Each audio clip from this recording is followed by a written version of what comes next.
Announcing the presence of our guest of honor and speaker. Kanina po, wala po talaga eh.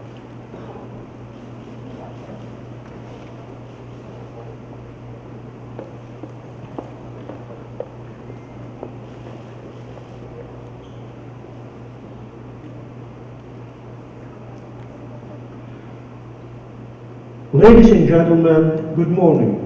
Welcome to the flag ceremony, awarding of PNP personnel with significant accomplishment and National Human Rights Week celebration with the theme, Karapatan at Pagbangon sa Lahat ng Panahon, Recover Better, Stand Up for Human Rights at the National Headquarters, Philippine National Police. Magsitayo po tayong lahat. Mga kababayan, ang pambansang awit ng Pilipinas.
We would like to request the Deputy Director of the Chaplain Service, Police Colonel Arnold Castillo, to deliver the invocation.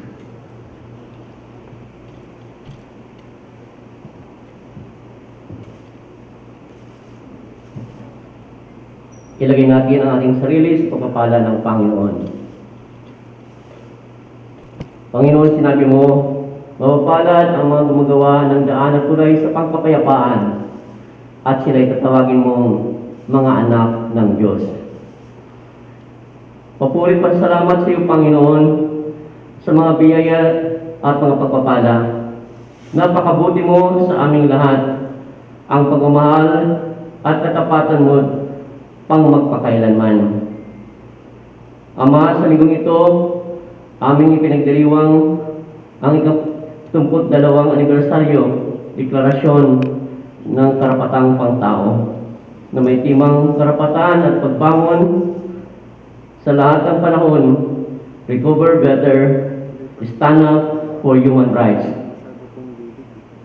Pagpalain mo ang hanay ng aming pambansang pulisya sa Pangulo ng aming hiping, Police General Dipol Sinas, na kami ay magiliw mong mga instrumento ng iyong pagmamahal, kapayapaan at justisya, at lagi sinang-alang-alang ang kabayanihang paglilingkod at ang karapatang pangtao. Pagpalain mo rin ang aming panahing pangtengal, Yusik Sibero Catora, Executive Director. Ama, 18 araw na lamang Kapaskuhan na. Nadaraman namin ang diwa at hamon sa gitna ng pandemya. At kami ay may kababaang loob maglingkod sa kapwa. Pahalagahan ang aming pananampalataya sa iyo at ang pagmamahal sa pamilya na tunay naming kayamanan. Samot na langin namin na humupa na ang pangkalusugang krisis na ito at manumbalik ang normal at masiglang pamumuhay. Ang lahat ito ay hiling namin sa kapangyarihan mo magpakailanman. Amen. Amen. Panunumpa ng katapatan sa watawat ng Pilipinas and Police Officers Pledge, be led by Police Colonel Manuel Lucban Jr., Chief PPD DPCR. Panunumpa ng katapatan sa watawat ng Pilipinas. Mangyaring itaas ang ating kanang kamay at sabay-sabay nating banggitin. Ako ay Pilipino, kung katapatang nanunumpa sa watawat ng Pilipinas at sa bansang kanyang kinatagitag ng may laman, katarungan at kalayaan na pinakikilos ng sambayanang makadiyos, makatao, makakalikasan, at makabansa. Ibaba ang aking kanang kamay. Police officers pledge. All together, I will love and serve God, my country and my people, the Constitution, and obey legal orders of the duly constituted authorities. I would like myself to maintain the highest standard of morality and professionalism. I will respect the custom and tradition of the police service, and I will live a decent and virtuous life to serve as an example to others.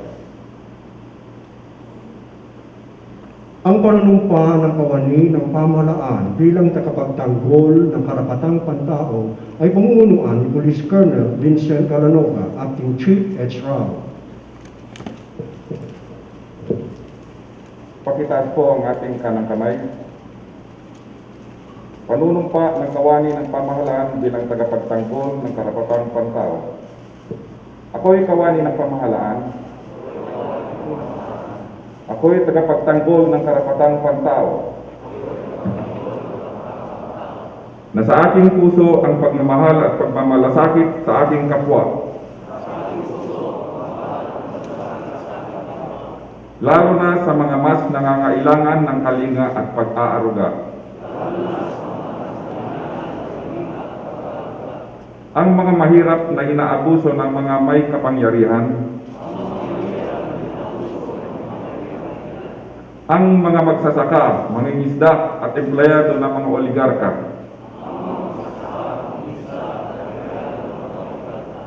Ang mga inaaping kababaihan, kabataan, may kapansanan.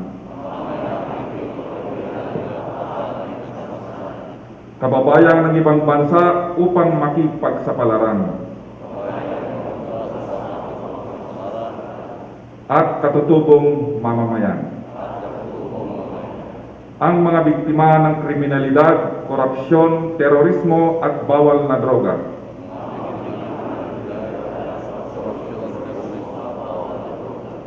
Ang aking kaisipan ay patuloy na uunawa sa kanilang kalagayan. Ako ay tutugon sa pamamagitan ng pagbalangkas ng mga patakaran. At pagpapatupad ng mga programang akma sa kanilang pangangailangan. Ang mga ito'y aking tutup din ayon sa patnubay ng kasalukuyang administrasyon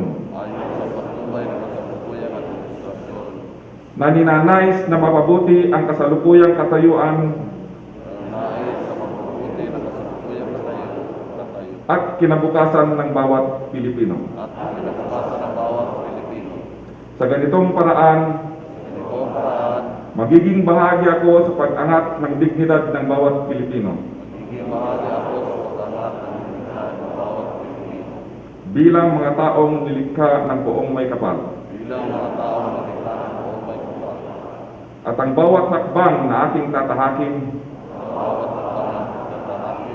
ay patungo sa pagkamit ng pangarap ng ating mga ninuno at bayani.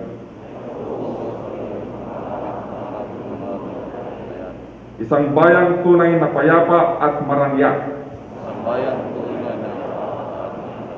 Ako'y kawani ng pamahalaan. Ako'y totoong tagapagtanggol ng karapatang pantao. Pakibaba po ang kaming kamay.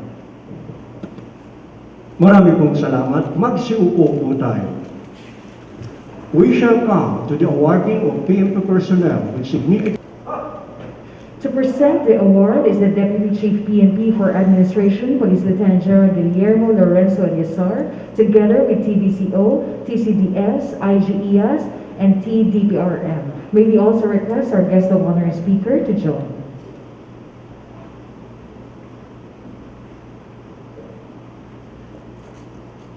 For his courageous act of gallantry and devotion to duty during the bypass operation conducted by the elements of Caloocan City Police Station Drug Enforcement Unit on November 21 of this year at 7:30 a.m. at Barangay 188 Caloocan City that led in the arrest of suspects Khalif Sarif Latif, Akisha Sarif Latif, and the successful rescue of one minor, confiscation of more than 25 kilos of suspected shabu worth 1.7 million, a case violation of Section 5 in relation to Section 26 and violation of Section 11, Article 2 of RA 9165. Medalya ng Kadakilaan is proudly awarded to Police Colonel Samuel Mina Jr.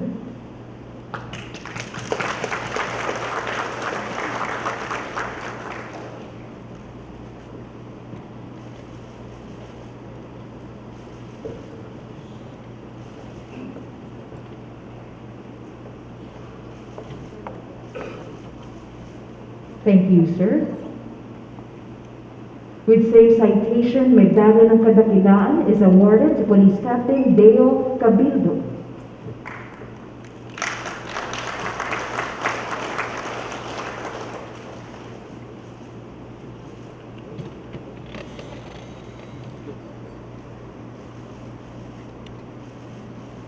Thank you, sir.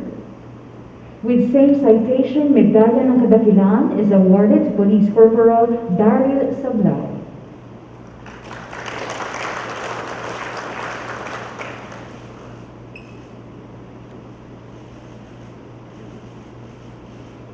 Thank you very much.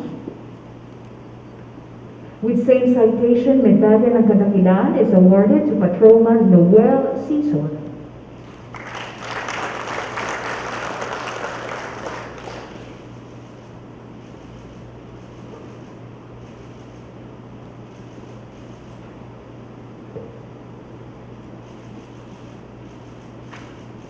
Thank you very much. Medalya ng Kagalingan is awarded to Police Corporal Jordan Declaro.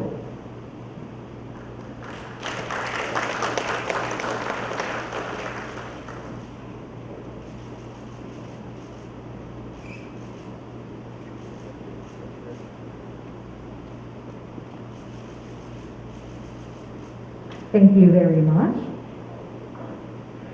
For his untiring services rendered during the search and rescue operation to the 48 barangays of eastern part of Manila, causing the tropical storm Ulysses on November 11 of this year, he and his team were deployed, courageously executed residents to the elevated places despite roof-high flood water in the streets and limited SAR equipment and other resources. Medalya ng Pagtulong sa Nasalanta is proudly awarded to Police Colonel Orlando Yebra.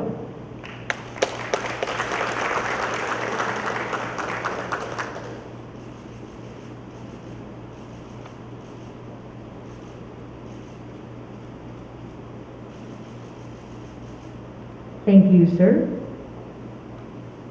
With same citation, Medalya ng Pagtulong sa Nasalanta is awarded to Police Colonel Restituto Arcangel.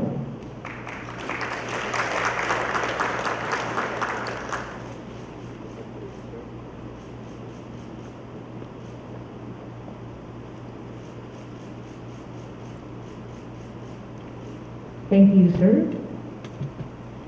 With same citation, Medalya ng Pagtulong sa Nasalanta is awarded to Police Colonel Gerardo Umayaw.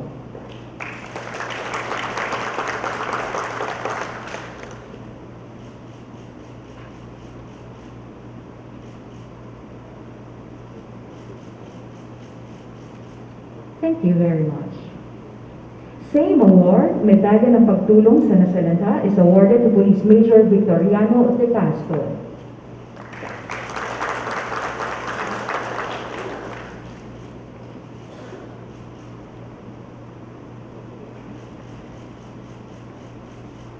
Thank you, sir.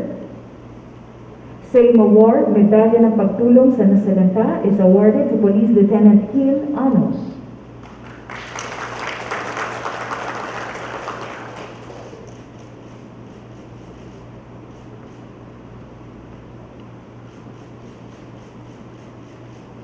Another round of applause to all our awardees. the PNP is so proud of you. Congratulations. Please be seated.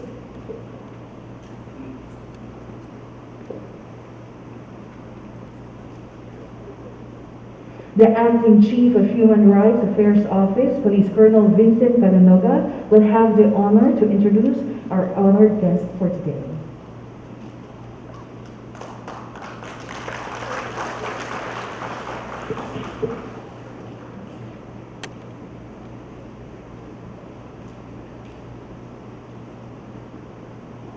The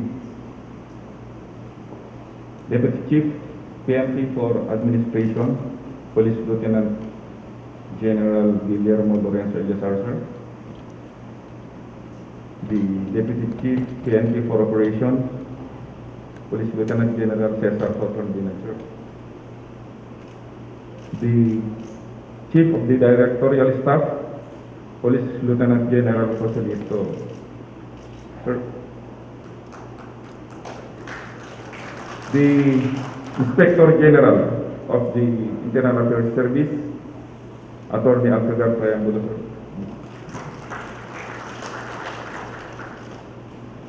The directors of the different directorial staff, directors of the National Support Units, chiefs of the personnel staff, other police commissioned officers, non-police commissioned officers, non-uniformed personnel, friends, ladies and gentlemen, good morning. Our speaker this morning started his career in the Philippine government in 1988 and has served in various capacities.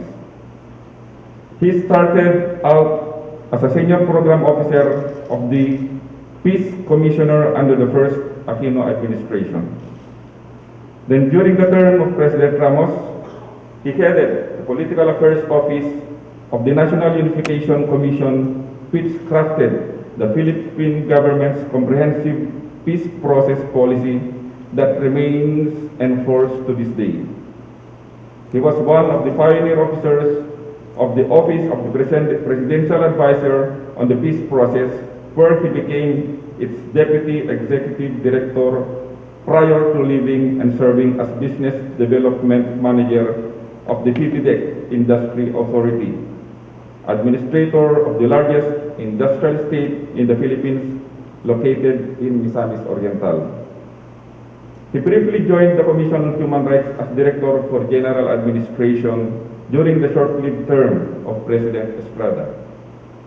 He was recalled to the OPAP as its Executive Director during the term of President Gloria Macapagal Arroyo.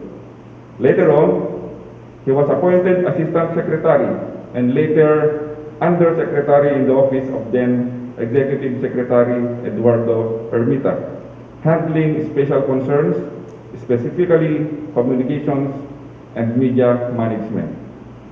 In 2008, he was appointed Executive Director of the Presidential Human Rights Committee Secretariat with the rank of Undersecretary per Administrative Order 163, series of 2006, a position he holds to this day. In such capacity, he has ably represented our government in human rights engagement here and abroad, either as head, co-head, or member of Philippine delegations, and has led in initiating key human rights policies for the Executive Department. Our speaker has a Career Service Executive Eligibility or CSEE, which was vested upon by the Civil Service Commission in 1997. Being one of the 51 or among the 7% successful examinees of the 734 senior government officials who took the third level exam at the time. He is an alumnus of the University of the Philippines in Diliman, where he took his undergraduate and graduate studies in mass communication and development studies, respectively.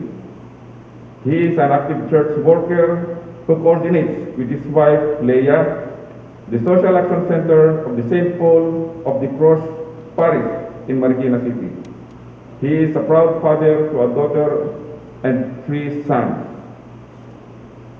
Ladies and gentlemen, it is my distinct privilege and honor to introduce to you our guest of honor and speaker, Undersecretary Severo Noynoy Katura.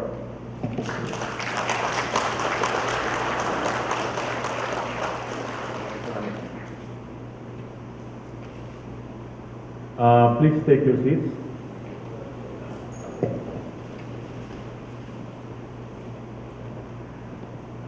Actually, this will be the first time that I'll be speaking in public with a mask. Mahirap pala ito, no? Hindi ko malaman kung ano expression ng mga tao. Anyway, so maraming salamat po sa nagpakilala sa akin. Ang bagong hepe ng PNP Human Rights Affairs Office. Kanina, iniisip ko, sabi ko, may katagalan din pala ako sa gobyerno. No? Sana mag-take effect tayo. Matulad na rin kami sa inyo na 56 years old na rin yung para ma-retroactive sa akin. Pero, as I was seeing the awardees, I said to myself, no matter how much I have already served in government, I cannot still hold a candle to the awardees this morning. So muli po, palakpakan natin sila. Maraming salamat po sa inyo. General Elizar, Sir, General, hindi ko na po maalala sa totoo lang, pag dumarating ka na pala sa malapit ka na ng sisenta, malapit ka na makalimot, ano? Alam niyo po, ito, totoo ito ha. Minsan nakalimutan ko yung pangalan ng misis ko.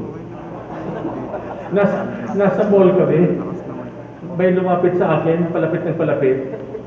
Alam mo, hindi ko siya maalala ang pangalan niya, yung misis ko, umiksita. Kasi sabi na, kalimutan mo pangalan ko, ano? Talagang mahirap pala ito. Anyway, hindi ko man po alam ang mga pangalan ninyo, nandun po ang respeto ko sa inyo. Maraming salamat po. Pamumuno. So sa inyo po, magandang umaga. Hindi ko man nakikita ang inyong mga ngiti, pero nakikita natin sa ating mga mata. No? Ang ating mga smiling eyes. Una, maraming salamat po sa paanyaya sa akin. Ako po'y lubos na natutuwa sa araw na ito. Although ang alam ko, isa rin natutuwa yung misis ko kasi maaga ako nawala sa bahay Ano, distorto ng tao ito natutuwa po ako pero alam ko na marami rin sa inyo ang hindi natutuwa. Alam niyo kung bakit? Kasi pag-uusapan natin ang human rights. Alam naman natin na pag ang katagang human rights ay tinabi mo sa pangalan ng pulis, kadalasan ang lumalabas ito ay human rights violation. No? Naalala ko na dati, ang CHR ay meron pang datos nito no? Sinasabi na ang PNP raw ay ang source ng #1 human rights violator in the country. Naniniwala mo ba tayo dyan? Ayun, dapat ang sabihin natin, wag, hindi totoo yan, no? Kasi yan ang narrative ng mga kritiko ng administrasyon. Sa tagal ko na po na nasa gobyerno, ako po minsan ang naging director din ng Commission on Human Rights. Nakita ko na ang pagbabago sa hanay ng mga kapulisan. At pwede kong sabihin, no? Pwede kong sabihin na alam ko ang kabuuan ng Philippine National Police. Totoo naman po talaga, kahit sa organisasyon, meron naman talaga mga pasaway. Pero hindi ako naniniwala na yung mga pasaway na yun would serve to define the entire institution. Di po ba? Parang yan yung parang yung pag meron ka isang basket ng itlog, no? Alam mo na presko yung itlog, pero pag nahaluan niya ng dalawang sirang itlog, yung baho niyan, akala mo lahat ng itlog mabaho na. No? So ganun lamang ang kwento niyan.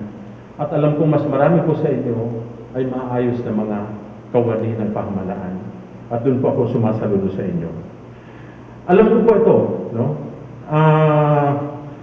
Ito po kasi ang pilit na narrative na gusto ng ating kalaban na ipamukha, lalong-lalo na sa mga kaaway ng pamahalaan. At ang tanggapan ko naman po ay ang mandato naman ay idepensa ang pamahalaan. By the way, I need to clarify, hindi po ako ang Commission on Human Rights, no? Ako po ay taga-Presidential Human Rights Committee. No? Na ang aming role po ay tingnan ang performance ng mga executive offices at ipakita kung saan tayo nagkakaroon ng maayos na performance. Yun po ang aming mandato. Ngunit, mahirap po talaga ang ating inaharap. Lalo na pag ang narrative na lumalabas sa ibang bansa ay taliwas sa nangyayari sa atin. Ito po, naalala ko pa ito, General, ako nag-attend ng isang ng isang session sa UN Human Rights Council, nagkataon naman na nagkaroon ng side event yung mga grupo ng karapatan, grupo ng Rural Missionaries of the Philippines, may grupo pang pangalan I Defend. Yun po ay nagtataka ko, sabi ko, bakit kaya walang pinadala sa aming imbitasyon? No? So ang ginawa ko naman, ako'y nagparehistro at ako'y nag-attend. Ang laking gulat ko na ang kwento nila doon, ang sabi nila, sa mga banyaga, no? Sa mga puti, sabi nila, do you know that in the Philippines, that every other day, there are 3 children who are being killed by policemen under the anti-illegal drug campaign. And at every street corner, there are young people who are either arrested or are being shot by policemen. Ako gusto ko na mahulog sa aking pagkakaupo. Sabi ko, ano bang kasinungalingan ito? Bakit ganito ang sinasabi nila? Ito po ang itsura ng narrative na ating hinaharap sa labas ng bansa.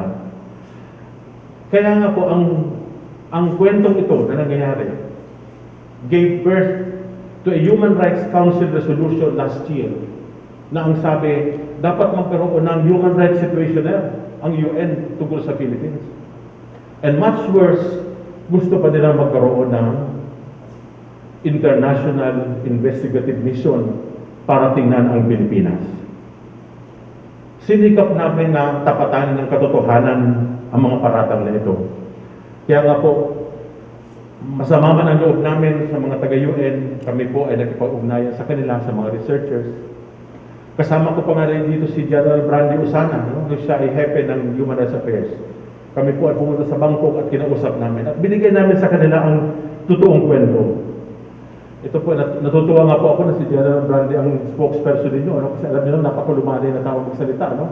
Akala niyo, lamya-lamya lang. Ano? Pero kung bumira, talaga mabigat. No? So mamaya, ikikwento ko ang nangyari. Ikikwento ko ang nangyari sa engagement namin sa Bangkok. So ako'y natutuwa talaga sa role ng Chief PNP, H. Rao, nung siya ay naroon. Siya ang spokesperson ninyo at maswerte po kayo. Huwag niyo naman po siyang papayagan ulit na pumunta sa Palawan. At pag pumupunta doon, na-aksidente siya. Anyway, joke lang namin yan, General Brandy. Okay. Puntahan natin ngayon. Nasabi ko na yan, ano ba talaga ang dahilan kung bakit ako naririto. No? Kung bakit ako natutuwa na makasama po kayo. Alam naman po natin sa panahon na to, yung Human Rights Week, ito ang tinatawag na National Human Rights Consciousness Week. Alam naman natin ito from December 4 to 10. Dapat ang buong sambayanan, no? Lalo na ang mga all government instrumentalities should be able to come up with simple yet relevant activities that are related to human rights. No? Kaya nga po ito ang ginagawa natin. At pasensya na kayo, mukhang may katagalan din yung ginawang panata natin. No? Talaga sumakit yung mga kilikili natin kanina. No? Nagulat din ako, sabi ko, haba pala nito. Pero yun po talaga ang nalaman ng totoong tema ng human rights. So anyway, at meron pang batas ito eh. No? Alam ko, 9201, na kung saan kasama ang Philippine National Police, na may core team sa gobyerno na dapat siguraduhin na meron tayong national observance on human rights. Ang team natin ito ay nakalagay dito, which is Recover Better, Stand Up for Human Rights. Nung pinag-iisipan ko ito kagabi, sabi ko, ano bang value nito kaya? No? Ang sa tingin ko maganda pakinggan siya, pero ito'y natugunan na talaga natin, sa totoo lang. Simulan sa pulpa, nagkaroon na tayo ng mga mekanismo na inilagay ng ating pamahalaan to ensure that we will recover better. In fact, mas maaga pa nga po tayo na naging stricto. Hindi nga lang lumalabas sa media kung ano mga ating ginagawa. So nagkaroon po tayo, sa totoo lang, ang ating saligang batas ay klaro dyan. Meron pa tayong yung mga quarantine act, kung hindi ako nagkakamali, no? Meron tayong International Covenant of Civil and Political Rights that respects the rights of people during such emergency situations. Yun ay lahat na ginawa natin. At meron pa tayong EO, yung sa IATF, na nagpapasiguro na ang ating mga intervention sa pandemic ay maayos. At ang lahat ng yan, at ito, o nga pala, nakalimutan ko, at mismo ang PNP, sa pamamagitan ng PNP Israel, nagkaroon na agad ng memorandum. At the very onset ng quarantine, to ensure that there is human rights policing in the strict implementation of quarantine rules. No? So, kung ang tanong natin is to stand up for human rights, ay nagawa na po natin yun. And all this is in accordance with human rights principles. So ano po ba yung human rights principles na pinag-usapan? Una, we prioritize kung sino ang mga nangangailangan. That is the essence of human rights. No? Human rights targets the most vulnerable in society. Kung sino nangangailangan, yun po ang tinutulungan natin. There is equal treatment during lockdown. Walang mahirap, walang mayaman. Walang mayaman na akala niya ano siya, naalala po, mayroon kang may viral video nga dun sa isang post village na ini-insist nung isa na parang exempted siya. Ay, hindi pwede. Now, that is a human rights principle. No? Equality and non-discrimination. And of course, there's accountability of government. So, ang lahat ng ito, aktibo ang Philippine National Police. In fact, kanina po sinasabi sa akin ni Jerry Aliasar, dahil nga po sa ginagawa ninyo, there have already been 8,260 plus cases of policemen who have contracted the virus. And some of you have already died. And some of them have died already. So, ganun po ang nangyayari. So, ang tanong natin, is this good? Actually, we're okay. We've already met the requirements insofar as the theme for this year is concerned.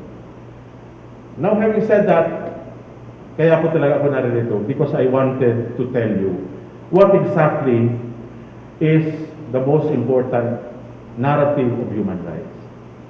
And remember this, human rights is about not all the legal framework, the normative framework. It's actually protecting human lives. It is protecting human lives. It is uplifting dignity of people, of human dignity, and it is advancing people's progress. Ang lahat ng kung yan ay hindi lang natin kinuha sa hangin. No? Mismo po ang Pangulo natin ang sinabi niya yan. Kung maalala po niyo yung unang SONA niya, ang sinabi niya, ang karapatang pantao para sa akin ay ang kapasidad ng pamahalaan na bigyan tugon ang mga pangangailangan ng mga taong nasa baba ng lipunan. At bibigyan ko sila ng mga programa na natutugon sa kanilang kalusugan, sa kanilang edukasyon, sa kanilang pabahay, at ano-ano ba, no? Mas maraming pa sa infrastruktura. Kaya nga po kung titignan ninyo, ganun kalawak ang human rights. Ang human rights kasi pinipilit sa atin ay puro EJK. Puro namatay tungkol dun sa anti-illegal drug campaign, torture na ginagawa ng mga pulis daw. No? Napakalawak po ng human rights environment. So pag pinag-usapan natin ang universal healthcare, ang free tertiary education, ang bill, yung 4 Ps, all of these are part of the human rights narrative. Yung community programs po ng mga pulisan, mga kapulisan. Ito, sinabi ko nga po ito minsan dun sa isang gathering of yung mga multi-sectoral advisors. Take hold of the human rights narrative kasi mismo ang kapulisan, naroon na kayo Ano nangyayari po? Defensive tayo. Kasi yun ang pinupukpok sa atin ng mga kaaway ng gobyerno. O ikaw, violator ka. O ikaw, kami lang ang defender. Teka nga muna. Kami ang duty bearer. Ang gobyerno ay duty bearer. We are the topmost human rights defender. Kayo ay mga pretenders lamang. Kaya nga po sa totoo lang, ako'y nag-aalangan din na sinusulong yung Human Rights Defenders Act. Kasi it defines that we in government are the violators and they are the defenders. When in fact, we are we are the primary defenders of human rights in the country. So pag-aralan po natin ang gusto niya. Ano pang sinabi ng Pangulo? Ang karapatang pantao sa akin ay magbigay proteksyon sa mga biktima ng karahasan, ng kriminalidad, ng illegal drugs, ng korupsyon, at ng terorismo. And for me, sabi niya, a society that is free of criminality, of illegal drugs, of corruption and terrorism is by itself a human right. So kung susuriin po ninyo yung mga panunumpa natin kanina, naaayon po yan doon. Lahat yun ay tugma doon sa sinasabi natin. Because we are here to protect human lives, to uplift human dignity, and to advance people's progress. Okay. Babalikan ko po yung ginawa natin sa UN. Because of this narrative, nagkaroon realization ng UN, tama pala ang ginagawa ng gobyerno ng Pilipinas. O sige, huwag na tayo magkaroon ng investigasyon sa Pilipinas. No? Kasi naniniwala kami na meron pala kayong ginagawa. Nako, ayaw nito ng mga organisasyon. Yung mga, in fact, ang isa pang ayaw nito, CHR, nagulat ako eh. Na ayaw daw nila itong ganito, merong joint program of technical cooperation. Kasi instead na magsabi ang UN na, o sige, mag-imbestiga tayo sa Pilipinas, ang sinabi ng UN, hindi, tulungan natin ang Pilipinas, magkaroon tayo ng programa. So ito nga sinasabi ko sa isang media personality, tinanong ako, immediately after nagkaroon ng UN Human Rights Resolution, sabi niya, so how does it feel that all eyes are on the Philippines after this? Sabi ko, correction.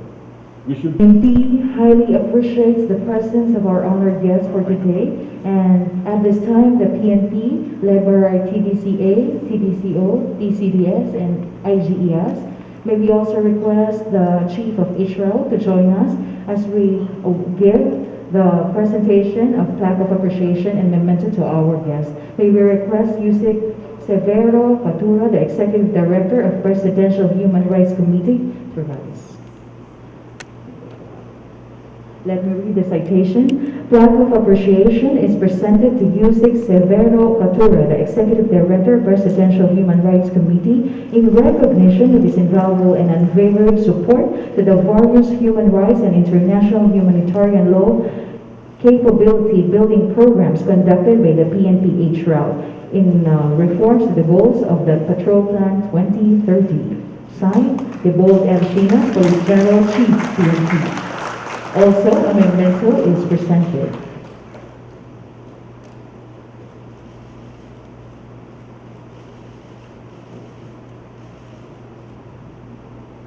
And also a kitchen is presented.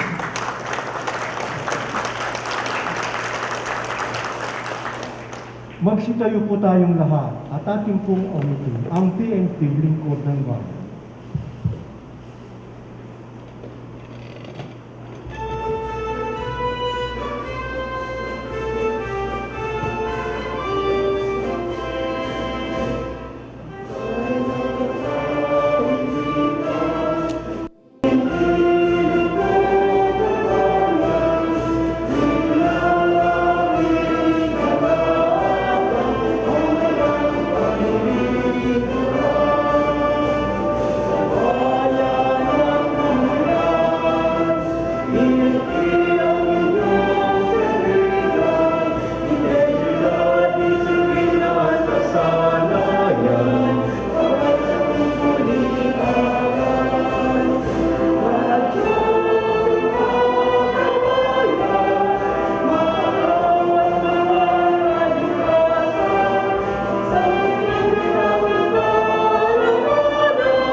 Please be seated. May I request our guest of honor, sir, to indulge for a photo picture with you, sir. Please be seated. May we request all our awardees to come up on stage for a photo opportunity with our guest of honor and speaker, PNP Command Group.